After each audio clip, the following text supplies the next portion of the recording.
Hello, we are the Somalia Saviors, and our mission is to provide relief to the people of Somalia so that we may begin instilling a global standard of quality of living.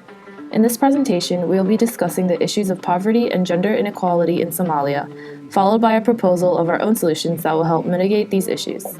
Something to keep in mind going forward is that Somalia adopted a new provisional constitution in 2012 after being in a civil war since the 1980s.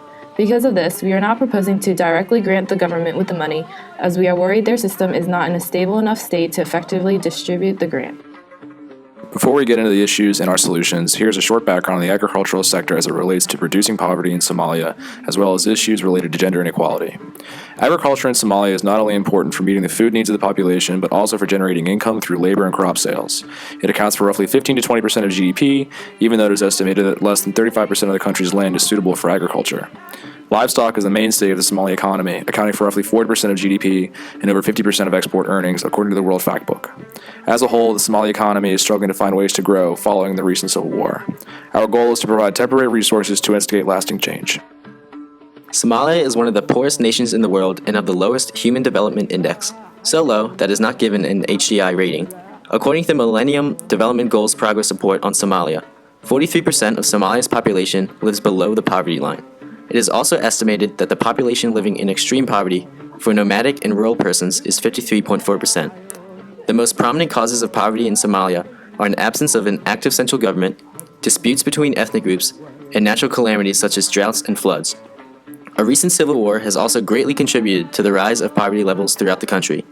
As a result of the poverty levels sweeping the nation, malnutrition, lack of education, and illness continuously pose a threat to Somalis. Gender issues extend across many fields, but really hit on health and education. There is a total fertility rate of 6.5 since 2014, and that same year, contraceptive prevalence was just 7.9%. In 2000, 32.9% of births were attended by a skilled health professional, and in 2015, that percentage dropped to only 24.8%. Because of the low percentage of contraceptives and births attended by a health professional, women's health care is one of our primary concerns. Females had a 15.2% of primary school participation compared to 18.5% among males. The literacy rate for males is 49.7% compared to only 25.8% for females. These facts show that school participation and literacy rates are extremely low for both males and females, so we also wanted to focus on the educational system so that more children have access to a school. With the $1 billion grant, we plan to divide it into three parts. $400 million will go to the agricultural sector, $350 million will go towards clinics, and $250 million will go towards education. Now that we have gone over some basic information, we will discuss our potential solutions. Our first solution is to establish a way for the money to be allocated in an organized way. Forming a cooperative of the few industrialized farmers in the country would allow for the farmers to dictate how the funds are allocated themselves, with each farmer's opinion carrying equal weight to ensure fairness. Forming this cooperative that has access to our monetary resources would also incentivize the large nomadic pastoralist population to settle and organize with the cooperative to improve efficiency. The $350 million we provide to this cooperative would be used primarily in infrastructure development, such as pastures and barns, as well as equipment and supplies to increase the productivity of the farms.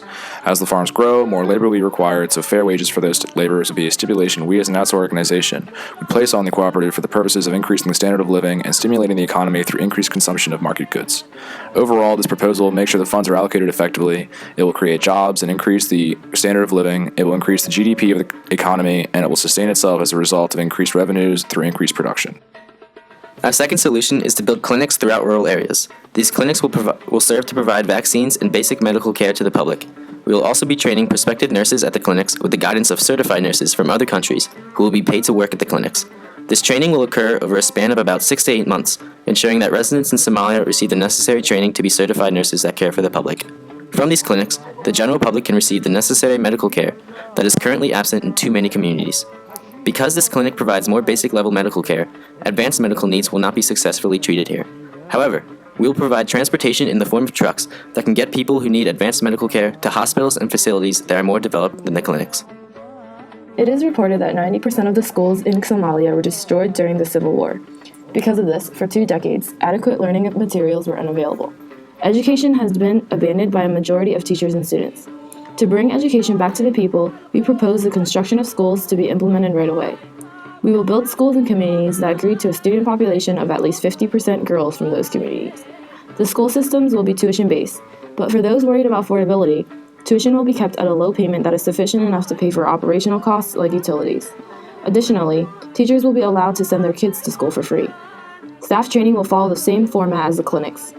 Teachers from other countries will be brought in to train future teachers that live in the communities. Once these new teachers are trained and well prepared, the visiting teachers can travel back to their home countries, and the newly certified teachers will take on a trainer role. To stay under the budget yet still build sustainable buildings, we will use materials that withstand time and weather conditions like concrete and are also affordable. The utilities inside the school will be sufficient for basic educational needs. These include desks, chairs, chalkboards, books, electricity, and plumbing.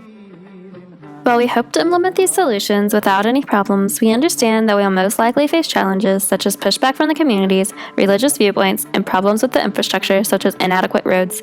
But by creating a plan to allocate money efficiently and building clinics and schools, we will be enabling and encouraging the Somali government to create and maintain programs that will reduce poverty levels and narrow the gender gap.